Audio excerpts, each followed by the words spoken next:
Hello everyone, I am सुगम। Welcome back. तो कैसे हो आप सब? आई होप आप सब अच्छे होंगे।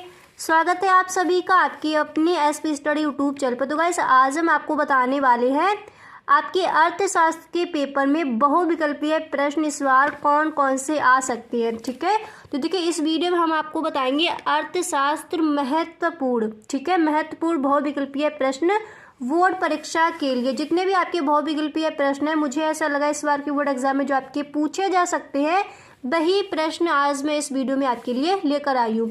तो देखिए ये पेपर भी मैंने लिया है, इसके जितने भी आपके विकल्प है बहुविकल्पीय वो सारे प्रश्न के आंसर आज हम आपको बताएंगे कि इनके आंसर क्या हो जाएंगे इस पेपर के। और जितने भी इम्पोर्टेंट आपके बहुविकल्पीय प्रश्न है वो सारे प्रश्न मैंने इस वीडियो में आपको बताया। तो वीडियो आपको अंत तक देखना है, वीडियो को आप बिल्कुल भी स्किप ना करें। तो देखिए जो पहला आपका प्रश्न है वो मैंने यहाँ पर लिया है कि प्रभावी मांग की संकल्पना दी थी। ठीक है, किसने दी थी?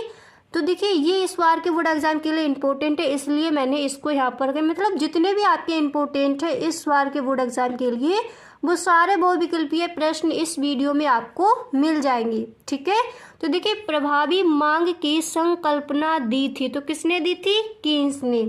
ठीक है, इसका राइट आंसर क्या हो जाएगा? कीन्स।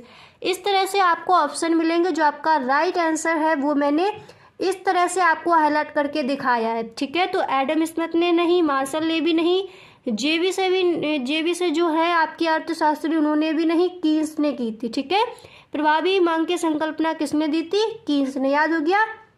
अब देखिए इसके बाद जो आपका नेक्स्ट है वो मैंने यहाँ पर लिया है कि निम्नलिखित में से कौन सी समष्टि अर्थशास्त्र की विषय वस्तु है। ठीक है, ध्यान से आपको प्रश्न को पढ़ना है। प्रश्न यहाँ पर दिया गया कि निम्नलिखित में से कौन सी समष्टि अर्थशास्त्र की विषय वस्तु है। तो कौन सी है?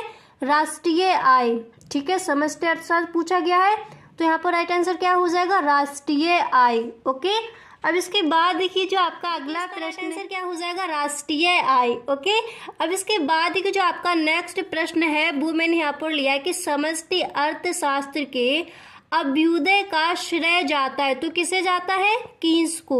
ठीक है, इस तरह से आपको ऑप्शन दिए जाएंगे, मार्शल को, रॉबिन्स को, पीगू को। तो आपको जो ये वाला आपको ऑप्शन दिया गया, ये जो आपकी अर्थशास्त्री है कीन्स, तो यही आपको लिखकर आनी है आंसर में। ठीक है, तो समष्टि अर्थशास्त्र के अभ्युदय का श्रेय किसे जाता है? कीन्स को। ओके, अब इसके बाद देखिए जो आपका नेक्स्ट विकल्प है वो मैंने यहाँ पर लिया है कि मुद्रा की मांग तथा ब्याज की दर में संबंध होता है, तो कैसा होता है? विपरीत। ठीक है, ऑप्शन मिलेंगे प्रत्यक्ष, अप्रत्यक्ष, स्थिर। तो सही आंसर आपका क्या हो जाएगा? विपरीत।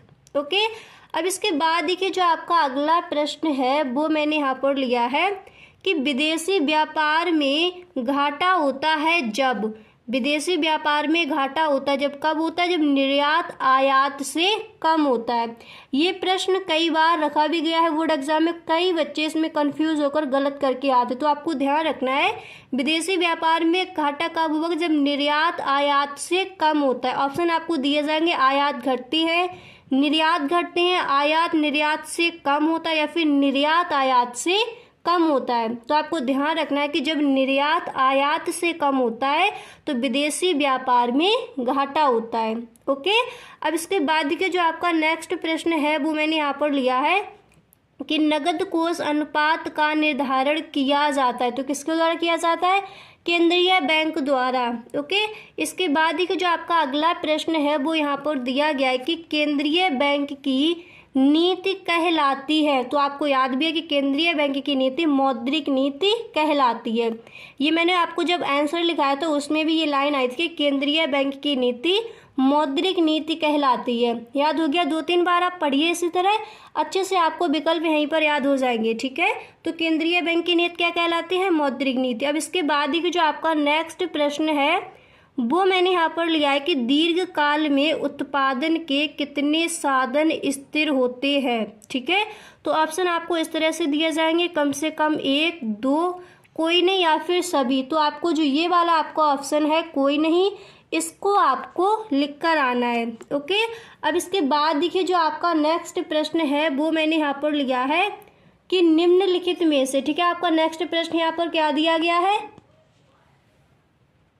तो देखिए आपका जो नेक्स्ट प्रश्न है वो मैंने यहाँ पर लिया है कि निम्नलिखित में से किसे पूंजीगत वस्तुओं में सम्मिलित किया जाता है। ठीक है, प्रश्न आपका दिया गया है निम्नलिखित में से किसे पूंजीगत वस्तुओं में सम्मिलित किया जाता है। तो किसे किया जाता है?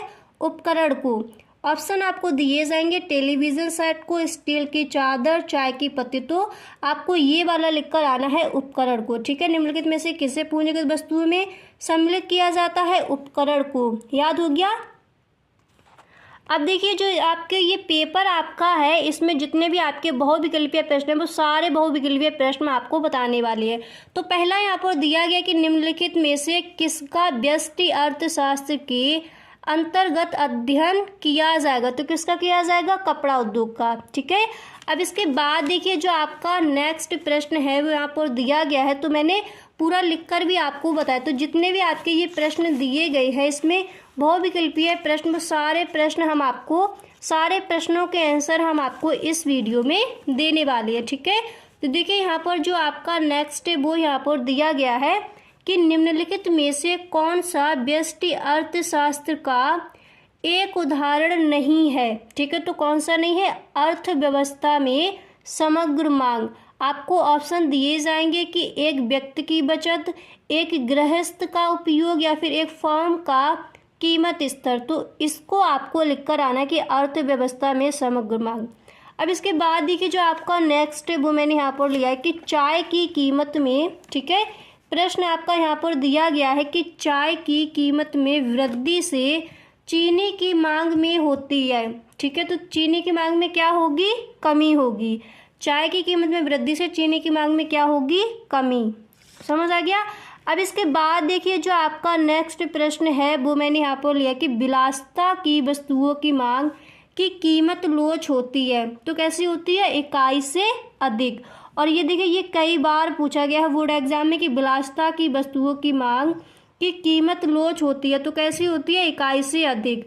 अब इसके बाद देखिए जो आपका नेक्स्ट प्रश्न है वो मैंने यहाँ पर लिया कि कुल परिवर्ती लागत बराबर है। ठीक है, कुल परिवर्ती लागत बराबर। तो आपको 4 ऑप्शन दिए जाएंगे, तो जो आपका राइट आंसर है वही आपको लिखकर आना। तो जो आपके राइट आंसर है वही मैंने यहाँ पर लिखकर रखे हैं। ठीक है, तो कुल परिवर्ती लागत बराबर होती है औसत परिवर्ती लागत प्लस कुल उत्पादन मात्रा के। ठीक है, अब इसके बाद देखिए जो आपका अगला प्रश्न है वो यहाँ पर है कि बाजार संतुलन है। तो बाजार संतुलन है तो ये वाला जो ऑप्शन है बाजार मांग बराबर बाजार पूर्ति, इसको आपको चूज करके लिखकर आना। देखिए यहाँ पर ये आपके इस तरह से ऑप्शन दिए जाएंगे। ये देखिए दिया गया है कि बाजार संतुलन है, तो आपको ऑप्शन मिलेंगे बिल्कुल ऐसे आपको ऑप्शन मिलेंगे कि इन पर आप टिक करके आ सकते हो, इनको आप लिख कर आ सकते हो। तो आपको ध्यान रखना है बाजार मांग बराबर बाजार पूर्ति, यही ऑप्शन आपका राइट है। ठीक है, इस तरह से आपको ऑप्शन दिया जाएगा, मैंने आपको दिखा दिया पेपर। अब इसके बाद देखिए जो आपका नेक्स्ट प्रश्न है वो मैंने यहाँ पर रखा है। देखिए आपका जो नेक्स्ट प्रश्न है वो दिया गया कि विश्वव्यापी मंदी किस वर्ष में प्रारंभ हुई थी। तो किस वर्ष में प्रारंभ हुई थी? 1929 में। ठीक है, इसके बाद जो आपका अगला प्रश्न है देखिए इस तरह से आपको ऑप्शन मिलेंगे। तो 1929 यहाँ पर देखिए दिया गया है 1930, 1931, 1932। ठीक है, तो विश्वव्यापी मंदी किस वर्ष में प्रारंभ हुई थी। यहाँ पर देखिए आपका दिया गया कि प्रारंभ कब हुई थी, तो प्रारंभ ये 1929 में हुई थी। ठीक है, अब इसके बाद देखिए जो आपका अगला प्रश्न है वो यहाँ पर दिया गया कि निम्नलिखित में से कौन सा एक समष्टि अर्थशास्त्र का विषय नहीं है। तो समष्टि अर्थशास्त्र का विषय क्या नहीं है? मांग का नियम। ठीक है, ऑप्शन आपको इस तरह से मिलेंगे रोजगार, विदेशी विनिमय, मांग का नियम या फिर राष्ट्रीय आय। तो आपको ये चूज कर लिख कर आना है मांग का नियम।